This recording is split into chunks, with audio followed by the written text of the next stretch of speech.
Good morning, everybody. Welcome to the RAS Project, a podcast covering no bullshit, 100% real, raw, and unfiltered rags to riches stories from amazing human beings around the world with emphasis on life, personal development, family, tech, and marketing. Of course, I'm your host, Ivan Temokov, and I hope that you weren't expecting anybody else. By the way, down below, if you're watching in video, we are currently streaming on Facebook Live, Twitch, YouTube, LinkedIn Live, and Periscope. There is a number that you will see 314-916-4875. Feel free to text me at any time. And I will be joined by my co-host, Courtney Turner, here shortly. But while we're waiting on her to jump on here, guys, this is going to be a doozy of an episode, okay? It's going to be a doozy of an episode because there's so much going on this year alone. And I think it's time to talk about it. Right now with what's happening in Texas, with the snow that they got, to the electricity outages and rolling blackouts and food shortages. A lot of people are struggling right now. There's a lot of difficulties, but there's a lot of people who are being delusional also. Completely delusional. So, with that being said, that's one thing that I want to cover today. Again, if this is your first time tuning into the RAS Project, the RAS Project is available in audio and video. In video, you can find it on Periscope, on Twitch, on LinkedIn Live, on YouTube, and on my Facebook profile, on my Facebook page, and the Human Marketing Alliance Facebook group, which if you haven't joined, then you need to. And then in audio, this particular episode will be available later today. You can grab it on Apple Podcasts, Google Podcasts, Spotify, Pandora, iHeartRadio. Let's see if I forgot any of them. So, and if you enjoyed the show, if you're an Apple user specifically, I would appreciate it if you dropped a review on the podcast. I'm telling you guys, this is going to be a doozy of a fucking episode. And thus far, we have had amazing guests. So the RAS Project is now 6 years running. 6 years. But I'm going to be honest with you. I feel like the biggest leap of the show has happened probably in the last 1 to 2 years. The biggest leap meaning that some of the best guests that have been on the show within the last 1 to 2 years. I know last couple of guests that I did. So I did an interview that I'm very excited to bring to you guys with a psychic who absolutely blew my mind away. And I got to be honest with you. I don't generally believe in psychics, to be honest with you, but this particular person, just completely blew my mind away. Okay, so that's one episode you need to be on the lookout for. And then also another episode that I did with Karen, who is the founder of the Financial Recovery Institute. We talked about why money matters and how so many people have a complete misconception when it comes to money.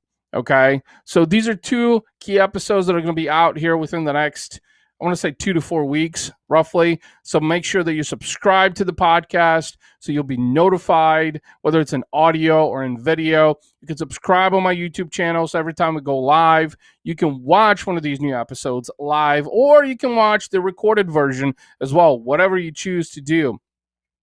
One story I want to share with you guys, actually, it's actually kind of funny, okay? And I finally was able to put, some closure to this. I should say some rhyme and reason, really. So we moved into the house that we're currently in almost 2 years ago, a year and a half ago, to be more precise. And we noticed that on the outside of the house, right where the roof is there was like a hole in there. And so this hole was like fairly large. It looks like a critter had gotten in there. And what we were wondering is, where the hole came from. So long story short, I finally realized and found out that it was actually a squirrel, and found out that that squirrel was actually getting through the front porch. I was able to find this out simply because I saw the footsteps and the tracks in the snow, in the nearly foot of snow that we've got. And ladies and gentlemen, I actually have my co-host Courtney, who's on right now. I'm going to go ahead and bring her on, and I'll finish the story here in just a second. Courtney, are you there? I'm here. How are you? I'm good. How are you? I'm all right. Doing all right. Awesome. So it's Friday, right? It's So Friday. that's a good thing. I know a lot of people look forward to Friday, and it's end of the week. So how has your week been? What you been up to? What you been working on? It's been super, super busy. I had several podcasts each day. I had, I'm launching Truth Matters, so we've been really Hmm. busy with that. I'm Yeah. finishing up an article today to launch. So yeah, I've been super busy. So that's awesome. That's awesome. How's the weather out by you guys? Oh, it's beautiful. It's 59 degrees. It's sunny. Yeah, very nice. Okay, I have to say I'm completely jealous because I went from sub-zero to singles to teens to, you know what? It's almost 30 degrees today, so we consider that a warm up here. Yeah, yeah. It's going to be short and t-shirt weather. Right, exactly. It's like I put on my t-shirt. I'm like, you know what? It's about time to break out the swimming trunks, maybe. This is like a 20-degree warm up, right? But it's crazy. It's crazy, like these inclement temperatures that we've been having over here in the Midwest. And in fact, I know you've heard about this, is that Houston got snow for the Yeah, first time ever. And it's yeah, just like it's so mind-boggling though, because a lot of people are talking about like climate change and global warming and all of that right now. It's like, it's all global right. warming. Can you see how warm it is? The polar vortex. It must be global warming. Right. So it's really interesting, and with so much going on in the news right now, because they're facing a lot of electricity outages, rolling blackouts, and all of Yeah, that, because they really never had that infrastructure for yeah, that. They never invested into it, because you just don't get that kind of inclement weather in Houston until now. yeah. And now people are really just suffering, because they're trying to make do, they're trying to survive. I know some people haven't had power in 4 days, they haven't had running Yeah. water, food Huge shortages also now, because it's just like it's so chaotic. But it makes you realize how much more grateful you should be for what you have, right? It's like totally. woke up today, that's a win. So what happens the rest of the day, I'm sure I'll make it, but I'm alive. My heart's beating, my eyes are open. Which, speaking of eyes, how are you doing? How's your eye doing? It's not doing well. It's super swollen. Yeah, it's painful. Last night it was like Hmm. really itchy. I've been soaking it. It was getting better, and then Hmm. as of last night, it just started getting worse again.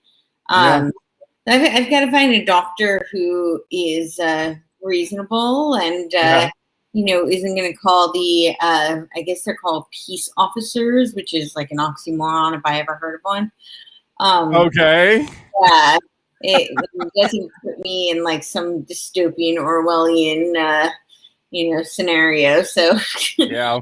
I'm hoping for that It's possibly. it's it's interesting. It's interesting you said peace officer. It makes me wonder if like the government literally had to carve out a specific division to call the division of peace officers, right? Like it, and that's their sole purpose. Like they're gonna focus on peace offering. So it's like, okay, did the police become redundant, I guess, or is this just another So way to spend more money? yeah, it's a way to spend more money. And these peace officers circled me and started screaming. They circled me and they started screaming, "Comply, comply! You must comply!" Oh Yeah, my god, yeah, it was that horrible. is crazy. That Yeah. is crazy.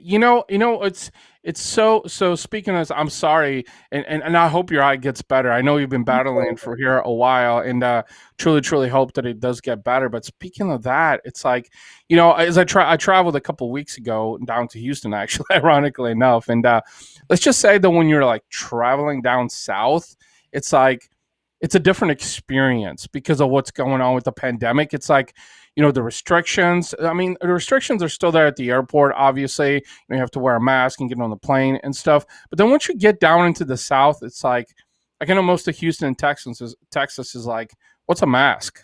You know, it's like I'm like, okay, it's like it's almost like a different Yeah, country, right? it And is. like It's a different country. It's America.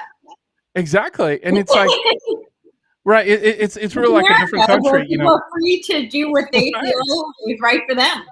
Yeah. Right, right. And so, but it was really interesting. Of course, I wasn't looking as much forward to traveling back up to the Midwest into cold weather after it was like, 60 degrees 2, 3 weeks ago in Houston, then coming back to St. Louis, like 25-degree weather. I was like, really? That's when what I've noticed is what's crazy about what's happening with this weather is so my wife's been getting headaches. So she gets migraines anyway, but she gets headaches, and the headaches got more frequent like as over the last month that I would remember. And so I really started to look for a pattern. I was like why are these headaches happening and when are they happening specifically? Well, what I discovered is that every time that she would get a headache or she was about to get a headache, it was because of a temperature change. It would go from like, we've been like lingering 40 degrees like early January, and then would drop to like 20 degrees in like 24 hours. And Mhm. then like it'll be cold for like a couple of days, and then it'll bounce back up. And that's why, believe it or not, a lot of people that come to St. Louis or move to the Midwest actually develop allergies because of the changes in the barometric pressure. Yeah. And like I actually, believe it or not, I do get mild headaches now, and I've never gotten them before. And that's why I was looking for kind of the constant behind it, because I was like, wait, I've never gotten headaches ever. And I've lived, mind you, I mean, I've lived in sub-zero Russian like winters as a Right. kid, and I've also lived like 100+ degree weather outside. So bless Speaking you. of, yeah. So like, I've gone, polar side of the spectrum, right? From one end to the other, basically Sure. has never affected me. And then like I realized that it's like it really is that barometric pressure shift. Like my ears will start popping, I'll get like light headaches also. I'm like, and it's really weird, Courtney, because you become questionable, right? You become questionable, like, why am I suddenly getting these headaches? Like, where Right. they're coming from? Like, what is the root of these headaches? What is the problem, and how can you find a solution to the problem, right? And so, but speaking of that, and again, I truly hope you find a good doctor because, Especially my it's my good eye. I'm like, it's really scary. yeah, Yeah. And for a yeah. doctor to treat me that way, knowing that, I don't use the other eye is just, I think it's really unethical. Yeah. It is. I agree with you. I think I told you offline when we are chatting this morning that the reason why I actually don't see my general practitioner is that every time I go every year, mind you, I do get my physical because it's part of a routine thing with the insurance that we have to do, especially they're really cranking down on that, which I get, that's okay. I'll do the routine, physical. But every time I go and see the general practitioner, she's Yeah. like, well, you're getting older and you need to do X, Y, Z and this is wrong with you. I'm like, what the fuck? Like suddenly everything's wrong with me? Like, I feel fine, but of course, that could be an assumption too. That's why I guess you go see a doctor. But like what I dislike is being told that like suddenly I need to check this, I need to check that, I need to get this kind of an exam, prostate, like all it's like, really? I mean, is it really old age, or is it like her purposely trying to find a fucking problem with me just so she can bill me? And mind you, what really aggravates me when I go to the doctor is, you pay your copay, right? So Yeah. mine is usually like $25, but like, we'll get a statement because my wife working at the hospital gets a statement for insurance, and on the Sure. statement, it'll say, okay, well, here's how much the insurance paid out and what's your balance and stuff like that. It's just mainly for information purposes. And I'm looking at him like, doctor's visit, $250. Like, what the fuck? Like, I was there for 15 minutes. You charge me $25 and you're billing the insurance $250 for what? Yep. Like Nope. for 15 minutes of like just chit chatting. And mind you, it has gotten so bad that last year actually we did a couple of visits actually virtually because the healthcare space is finally, I feel like they're a decade behind realizing that technology can be used for healthcare purposes. Surprise, surprise. There. So we did like virtual visits, virtual checkups. And Yes. those are $250 too. Luckily, yeah. Yeah, literally. I'm just like, mind you, we don't pay those out of pocket because we pay our copay, but the insurance pays it out. So guess what happens? It turns back around to you as the consumer, and then they raise your premiums that way and say, well, it's just a standard price hike. Like, Right. what do you mean? It costs them more to sit for 15 minutes? Literally? Or does it cost more to open up their brain and actually be a little bit more strategic? Like, like that infuriates me literally. Maybe that's why I avoid the general practitioner, because like it's always bad news. I feel like there's like never any good news. It's like, what about like, I quit smoking 15 years ago. What about like, I've been a fitness guru. Well, I shouldn't say guru, a fitness aficionado. Let's use a better word. A fitness aficionado for quite a while now. How about I being a cyclist for 8 years? Like, doesn't that shit count for something? You would think. Well, you're no longer in your 20s, blah, blah, blah. Like, don't even get me started with doctors, honestly. Like, I even hate the dentist, honestly, because, of course, I know I need to go to a dentist. Let's just say that aspect, I didn't get lucky as an Eastern European, but everything else, going to, like, the general practitioner and stuff. In fact, I joke with my wife. I'm like, I truly hope our kids get your teeth, okay? Because, like, you go to the doctor maybe once per year, and he'll say no cavities. Like, what the fuck? I go to the doctor and it's like, we need to do this and this and this and this. And I'm just like, really, dude? I'm going to deplete my dental in just like 2 days being with you. That's literally what happens. So, but on that note, I wanted to talk about something that, I know me and you were chatting kind of about a topic, for this episode. And I'm like, what's a really good topic? And what I've seen right now, just in everything that's going on in the world, is illusions. And in fact, I created a post. It's on my personal profile for viewers and listeners about lies. About lies, how so many people are feeding themselves lies so they can just have some instant gratification. Because here's the reality of things is, you want to be delusional, be my guest. There's a lot of delusional people out there, whether it's politics or health or renewable energy or whatever. You want to be delusional, that's fine. Okay. But what really bothers me specifically is when people do create these illusions without actually questioning.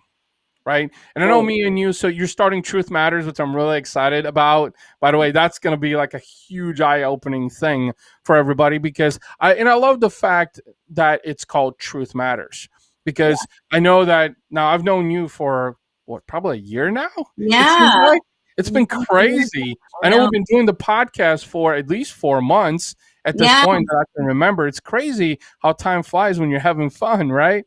But right. And so I know me and you have had discussions about truth. And I think that's really where, that's why I thought about this topic. I was like, how about the truth? Like, let's set political, health, fitness, renewable energy, whatever, right? Personal opinions, but find the truth. Right? Let's find the truth. Let's find the truth, because isn't it better to have the truth than to live in an illusion? Yeah. Right. And I think that's what's happening right now, with the world. It's like, I mean, we're into a new year, a new president, obviously, there's so much going on with, like climate change and such. And, just economically also, a lot of people are questionable. A lot of people are like, it's 2021 going to be just like 2020? And honestly, I mean, I knock on wood, I was very fortunate in 2020. 2020 was the best financial year, for my business. But for most people, it was the biggest what the fuck year, is what that was, because a lot of people lost jobs, a lot of people face challenges, personal and business, relationships, and so, but at the end of the day is like, I would love to hear your thoughts on this, because I know that you're a huge, huge proponent for truth, and also finding that balance between your reality and the state of the world, right? Because we've talked about this in the past, is like three different realities, and the fact that we all have our own reality, and we choose that reality because we choose to live that life, live our life in such way. But I want to hear from more or less psychological standpoint, because I absolutely love that about you. Like, you tend to go on the psychological path of really debunking the thinking, the methodologies behind, in this case, is this, okay, you choose to live in an illusion or create an illusion for yourself. How is that beneficial, right? Does it do you any good? Well, I think people feel like it does. So one of my favorite quotes, if people know, Nietzsche is one of my favorite philosophers. Right. And he said people don't want their illusions, they don't want to know the truth because they don't want their illusions destroyed. Mhm. And I think it's because their illusions are comforting. People create their perception of what is real in order to comfort themselves, because they don't necessarily want to know the truth. They don't necessarily want to live Yeah. in reality, because reality isn't always it's not through rose-colored glasses. Some of reality is beautiful, but some of it can be pretty harsh. Yeah. And also, I think a lot of it has to do with that, we have our worldview, and that part of that is how we've developed coping mechanisms in order to navigate through the world. And, Yeah. to discover what might be a juxtaposition to the things that we have always believed to be true and to be real can be quite a shock to the system, because now we have to brace ourselves and prepare for how do we cope with that. It shakes up our whole worldview, and that can be really jarring for people. How do they cope with that? How do they deal with, now everything they once thought was real is not. So a lot Right. of people, they actually don't want to know the truth. And so that's why a lot of times when you get into difficult discussions and conversations with people, they don't actually engage in discourse. They shut down the conversation, and they do that as a self-protection mechanism. You And I know, think that's where a lot of it lies. Isn't that crazy though? And I appreciate elaborating upon that, because this is exactly the point that I'm trying to make, is this, that and I have different clients that now I'm seeing these illusions.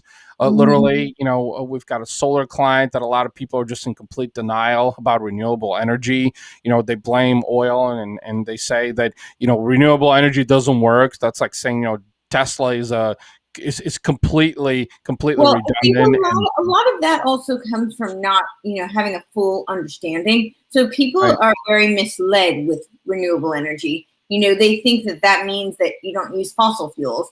How do you think renewable energy is right, fueled? So it doesn't mitigate the need or negate the need for oil and fossil fuels.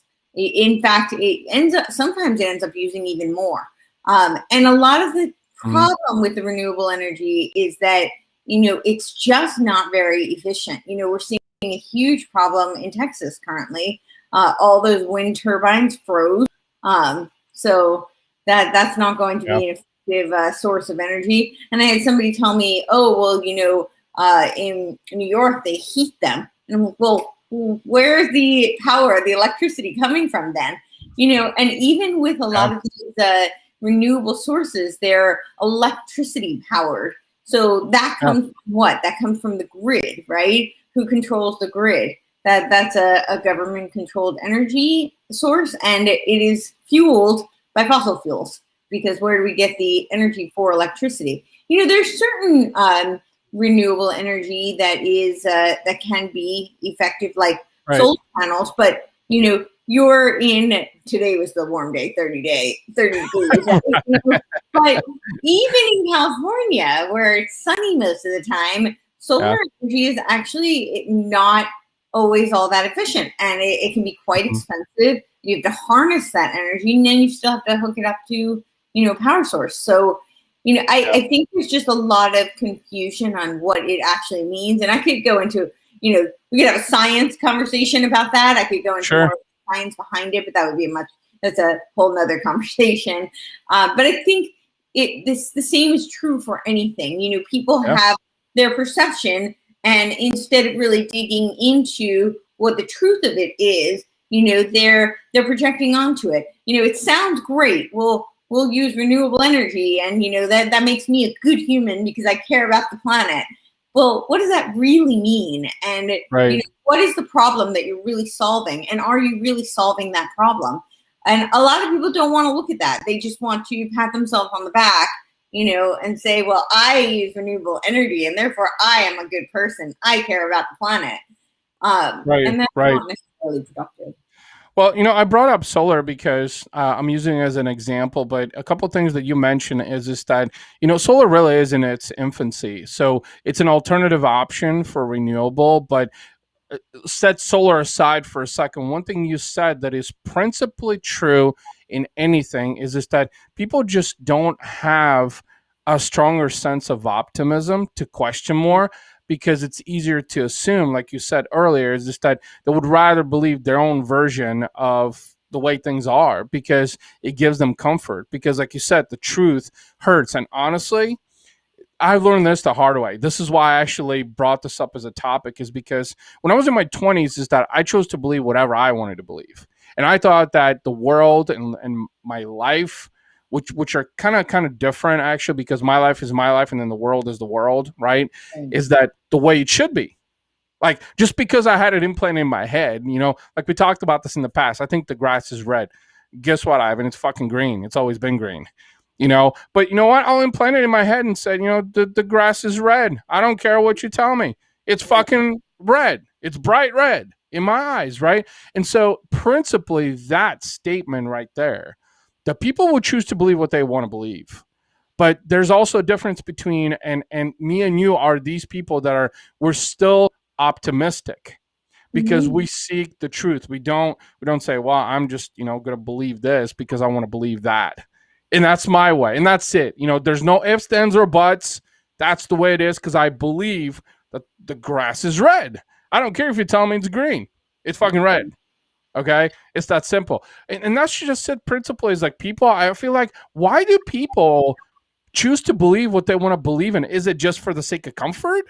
To say that, okay, I feel good about myself believing that. Yeah. I think some of it is comfort. I think some people, people are motivated by different things. Some people are, have a need to be right. And so they, rather than discovering what might actually be correct, Yeah. they dig their heels in and becomes a cognitive dissonance, and they have to prove, that they are right, and they're not willing to let go of the possibility. They're not willing to discover and be in pursuit of the truth, because that opens up the possibility that they could be wrong. And that could be very devastating for somebody who has a really strong need to be right all the time. Their identity is wrapped in being right. And there are a lot of people who are like that. That's where their identity is, and it's very tied to this need to be right. And if you have a strong need to be right, you're less likely to be inquisitive and be open to the possibility that you could learn something, because learning new things might prove that you were wrong. That things might not be quite what you thought they were. No, that's just it. You said the word inquisitive. I think that's key, is because I think it's a shift of mindset. I think, like you said, being more inquisitive is also can create more opportunities for you. It can open more doors for you, because if you question, and I've become a proponent for that. I'm one of those people that, okay, I've got something stuck in my head, right? Mm-hmm. And I'm like, again, using the terrible example of grass is red versus green.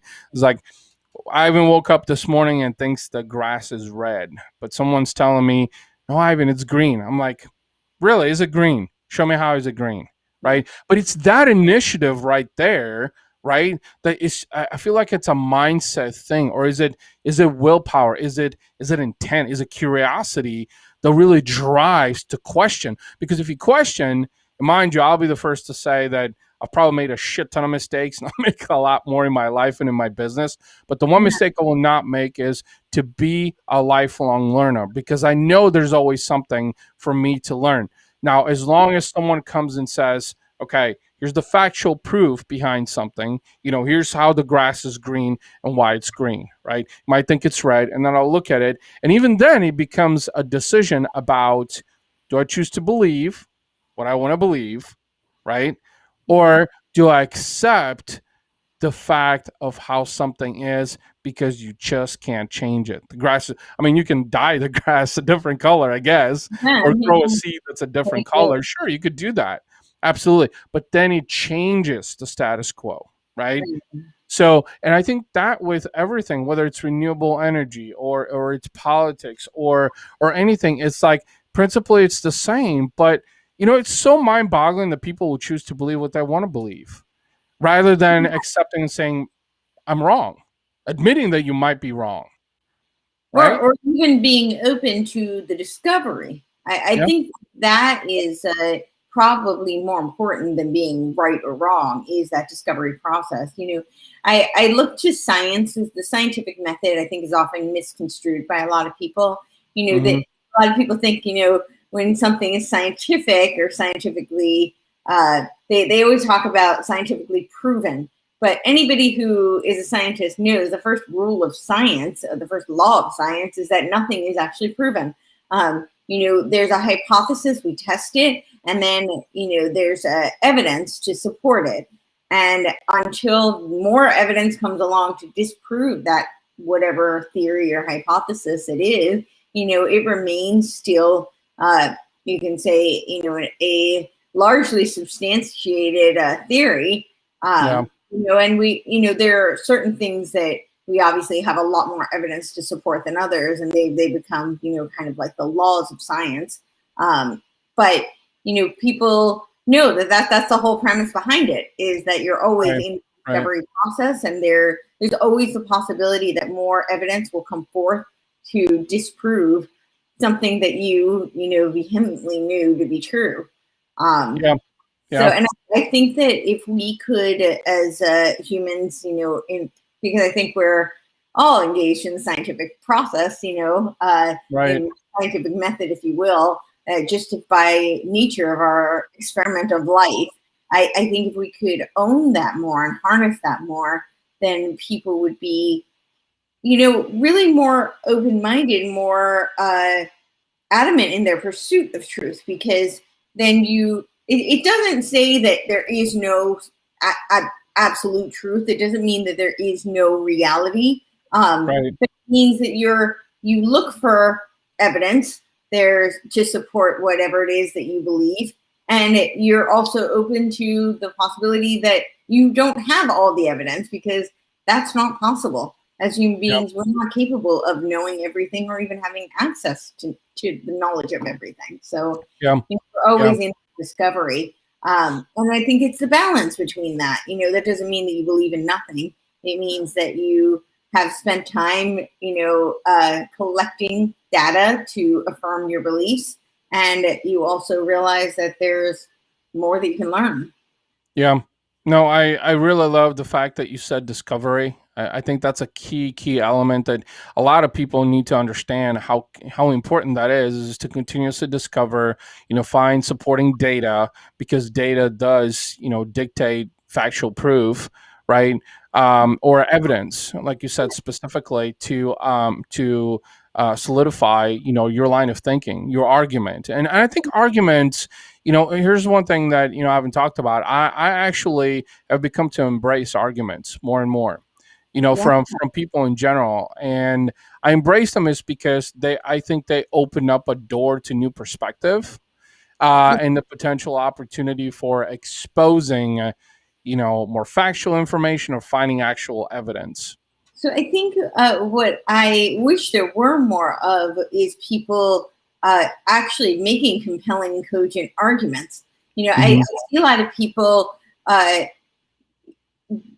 arguing and clashing. I see a lot of Right. that. There's Right. not a lot of actual discourse. And, putting forth an argument in the traditional sense is making a compelling, convincing case. That's what an argument is. When you think of it in a debate or, in a courtroom setting, that's what an argument is. An argument isn't just name calling or, shutting down a conversation. That's not an argument. That, to me, that's ending an argument. That's a Right. way to shut Right. it down. I would like to see so much more of, like the Socratic method, that discourse, the dialogue going back and forth between people. And I think that is a way for truth to be revealed, and for people to ask questions and for people to engage in, Yeah. your thought process is formulated largely by creating the argument. So by having to explain to somebody else, and formulate those words, that Right. helps you to think. It helps you to be a more clear, concise, and coherent thinker. The same thing when you write. Mhm. A lot of people aren't very clear in what their thought is. And I think that's part of why they cling to things that might be illusions, because they don't have clarity of thought. And Yeah. so that can be overwhelming and discombobulating, and it can leave you feeling filled with despair. And so they cling on to something that may be an illusion because they lack their own sense of clarity. Yeah. But if people were more open and actively engaged in the process of discovery, then I think people would have more clarity of thought, and at the same time be more open to that thought being changed. Yeah. No, that's a really good point. And I think, again, talking about, illusions here in this episode is the fact that a lot more people need to be open to conversations because, like you said, I agree with you, argument is having a discussion around it, but most people aren't willing to have those discussions because they're so dead set on their own personal beliefs and they have personal vendettas against, most people actually put up a shield and say, you're not going to prove me wrong. Well, They're just in denial. I think argument is making a case. That's what an argument Mhm. is. So what I was saying is a lot of times people think argument is just shutting down the conversation. Yeah. When I think it's really the opposite. It's about presenting a compelling case, and that can open up discussion, because then somebody else can come with, if they have an opposing viewpoint, they can present their argument, and then I think that ups the ante, right? That becomes Yeah. competitive in nature in a positive sense of the word. Both parties are then forced to elevate their ability to communicate their viewpoint, and they're also forced to create more clarity in articulating their viewpoint. And to me, that's what real argument is. It's presenting a compelling, cogent case. Yeah. Exactly. No, I exactly agree. And you actually, yeah, I think you polished it the way you explain is making a case for the argument being making a case. Did I Right. make a case for what an argument is? Exactly. Well, yeah, I mean, you're making a case for the argument. Well, the argument is making the case. So, yeah, right. But no, that's a really good point is because, I think a lot of people want to shut down the conversation because of, an illusion that they want to create or a personal They want belief. to hold on to. They want to hold on to their illusion. So they want to shut down because they don't want somebody else to present a compelling argument. So they're clinging to their illusion so that they don't have to explore. Yeah, no, that's just it. That's just it. And, it's saddening because, when I look at humanity, as a whole, really, is just that, everybody talks about unity and peace and, freedom and all of this. And I'm like, okay, well, stop living in an illusion, be more optimistic and, be willing. One of the biggest things for me personally that I have learned, coming from like my 20s and now being 41 too, is just that, I actually look for when people prove me wrong. And, I guess I had sort of a very self-righteous approach when I was younger. And I don't know if it was because I was uneducated or I just chose to live in such state because it made me feel good as a human being. It gave me some comfort, it created some peace in my life, whatever that peace was. But being proven wrong, I like that is because new information is being presented to me to overturn my line of thinking. And that's actually an evolution for me Because if someone comes and says, again, terrible example of the grass, right, and proves me that the grass is really green, but I've been thinking that the grass is red for the last 20 years, right? And they can come and present a case, so they make that argument, right? And they show me that's indeed that way. I'm like, oh, I get it now, But people won't. There's a lot of people that won't do that. They won't take the time to do that because, again, that's where, like you said, there's that clash of disagreement and shutting down the conversation. So I think what's interesting, you talk about optimism, and I think that a lot of people want to live in a world of illusions or, fantasy, if you will. Yeah. People, and an example of this is people who have utopianistic beliefs. And I think that the reality is that leaves people with a sense of despair because utopia, literally the definition of utopia is nowhere land, right? Yeah. So it doesn't exist. It's not real. And I think that people who are very caught up in their fantasies and living in a world of illusion often end up filled with lots of despair and despondency because it's unattainable. It's like a perfectionist. Nothing's going to be perfect. And so they're always frustrated because everything's subpar. But people who are realists have an opportunity to be much more optimistic because if you're grounded in reality, you already know things are flawed. The world is flawed. We are all, as human beings, flawed. The societies we live in are flawed because they're comprised of humans and we're flawed. But that doesn't mean that there's not room. The great thing about being flawed is there's always room for improvement, right? So, and that's optimistic. The fact that we can grow, that we can evolve, and that we have something to strive towards, that's, very hopeful. And that's the very definition of hope is knowing that you have power over changing something, and for the better. And so I think people who are, so it's kind of a misconception that people think that, living in fantasy or holding on to their illusions is going to make them happier, when really it makes them they're more prone to be depressed and filled with despair because it's unattainable and those aren't real. And so they'll never achieve it.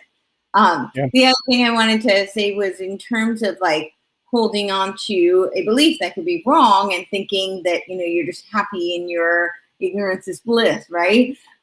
You could be told like a piece, they could have ingredients on like a packaging of, I don't know, like a candy bar. And, you could be reading this thinking that it's filled with all these great nutrients, but the reality is it's not, and it's still not doing you service. So if you thought that it was, so you thought that all these things were just like the perfect nutrients and you were going to constantly consume this, you'd be doing harm to yourself, right? Even though you were led to believe and you hold on to this belief that it's all, only good, filled with goodness.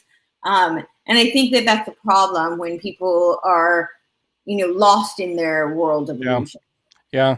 No, one thing that I wanted to mention, and you talked about this, that I think we as human beings want to be perfect. We believe that we're perfect, and when someone tells us that we're imperfect, it's like, wait, there's nothing wrong with me. It's like it's that immediate denial because let's face it. I mean, growing up, at least I know growing up was like, I think there was a lot of denial. It's because there was the lack of questioning things, like you said, to be more of a realist, to than a pessimist. Because honestly, someone actually called me out on Facebook, believe it or not.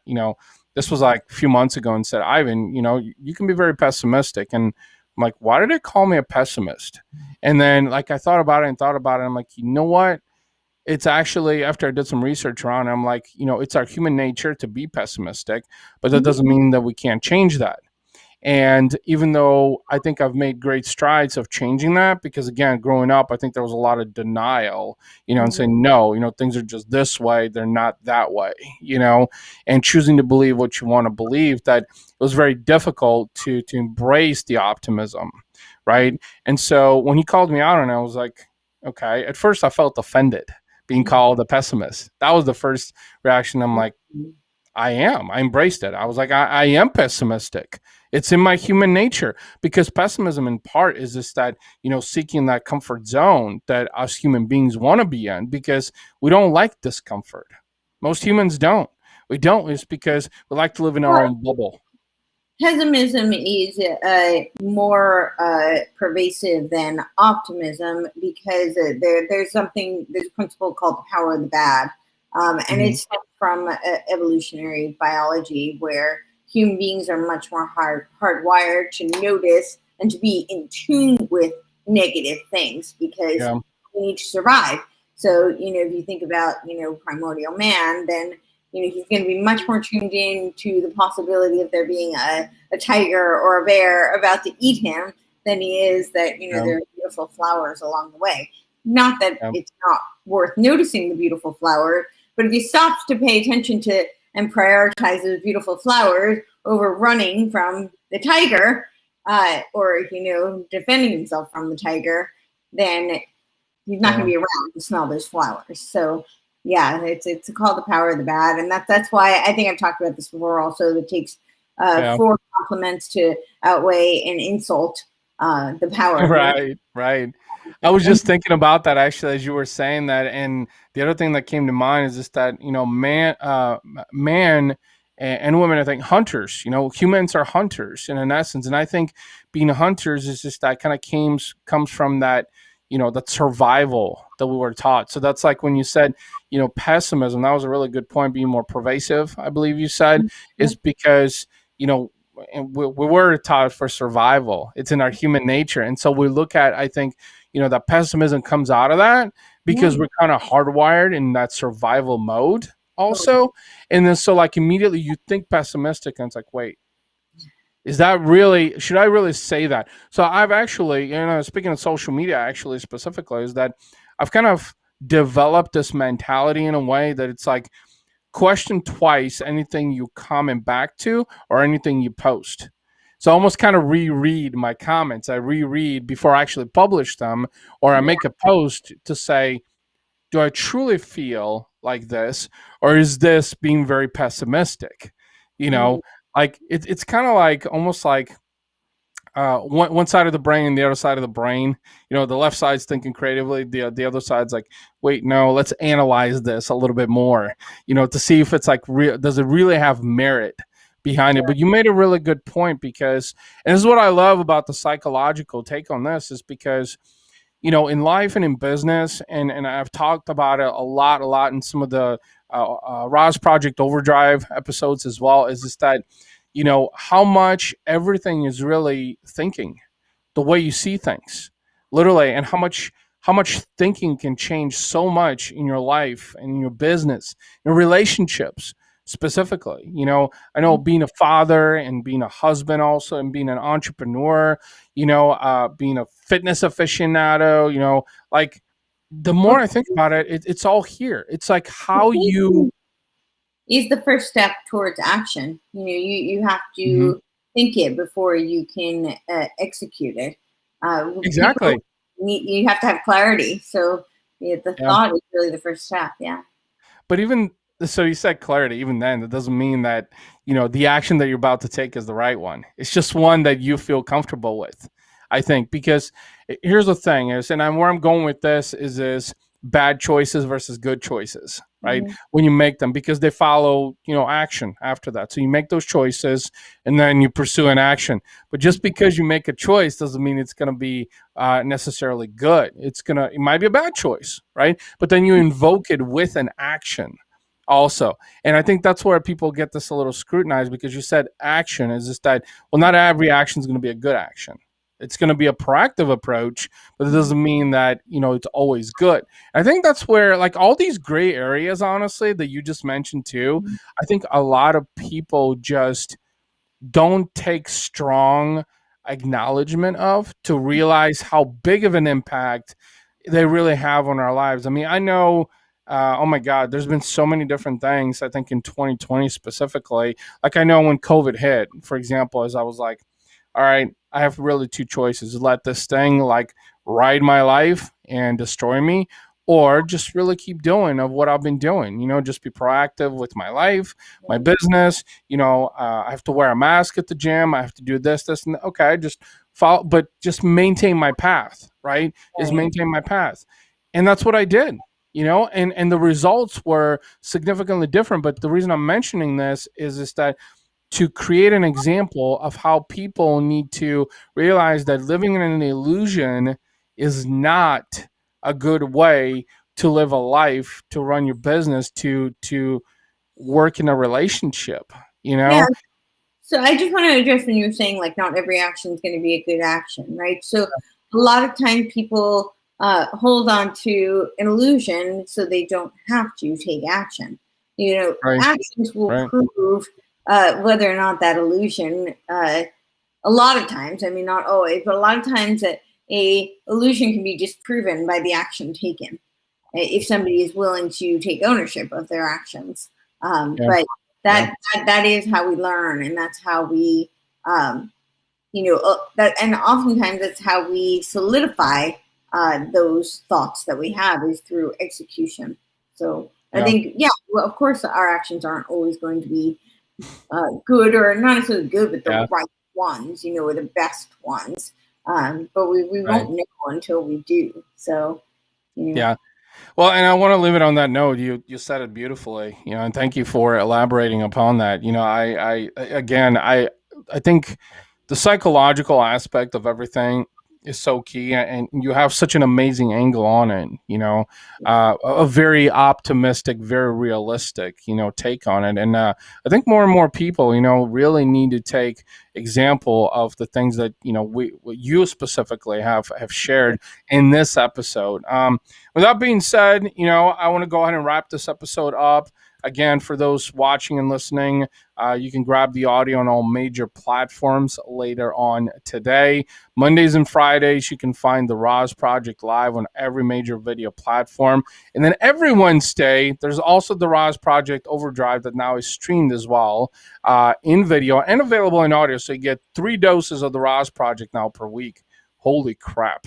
That's a whole lot of content. Courtney, thank you so much as always. thank Beautifully, you. beautifully said. The perspective is amazing, Thank all you. on point, and there's so much truth here that I just hope people are taking notes. Wow. So thanks again, Courtney. Thank you. Look forward to doing the next show, and have Yep. an amazing day.